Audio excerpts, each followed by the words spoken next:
The conversation, we were with you, Honorable Mungatana. I wanted to say something. Yes. I wanted to say something that 24 years ago, I was elected as a member of parliament, and I was very young then, and it was very different.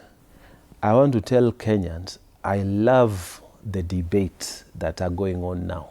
Mm-hmm. In those days, the minister really just used to come and say his things, and parliament passes. Nobody even used to know what is going on. I'm telling you. By the way. I'm telling you. Yeah, people just say, prices of fuel might go up.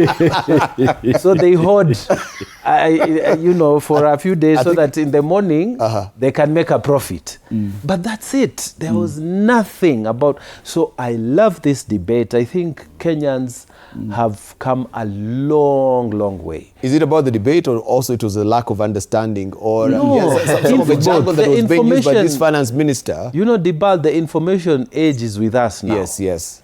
The members of parliament who are engaging now, and the people who are also reading this stuff over the internet, and people are informed. People are questioning our members of parliament, and the members of parliament are actually taking their duties as representatives of the people very seriously. And I love those debates. When I watch people going this way and the other, I think we are getting somewhere good. But the other point I want to make is that we also need to agree what Honorable Kaluma has raised here, that very few Kenyans are paying taxes. Very few. Very few. And you see, we need to broaden the tax base. You know, people want roads, but they don't want to pay for them. Everyone wants to hustle, and when they say hustle, that is the informal economy. They don't want to be found out. They don't want to pay to KRA.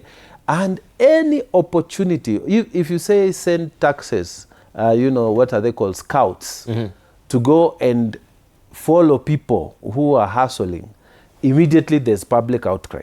But the same public wants good roads. So I think the culture needs to change now. We have to say what Mwai Kibaki used to say. He used to say, we must be proud of paying for the development of our country. We must change that culture. In fact, it was during that time I was still in power in those days. We were running the government, and it was for the first time we introduced those rewards for celebrated big taxpayers. The president would go. It was the first time to tell Kenyans, it is good to pay our taxes. But still we are far off. And you know why things like VAT develop a lot of heat? Because VAT is across, everybody pays.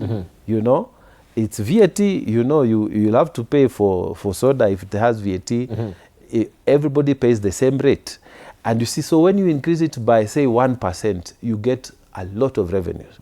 And people don't want even 1 shilling, 1% increase on VAT.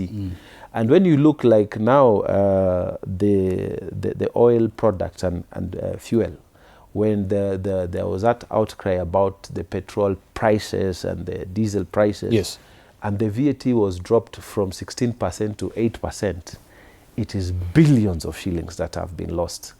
Billions. Because the VAT, it cuts across everybody. Everybody is paying. So once you cut it down, okay, people say it's a relief, but it's billions of shillings that have been lost. And people have this idea that government has money.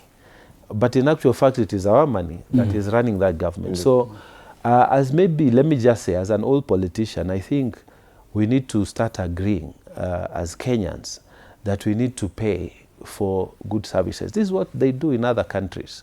Other countries, you don't get away with it. You can't. You can't. In fact, they are tax police. People who are just, police who are employed just for purposes of tax. I think KRA was going this way as well. We have the task askaris. It was rejected, in Kenya.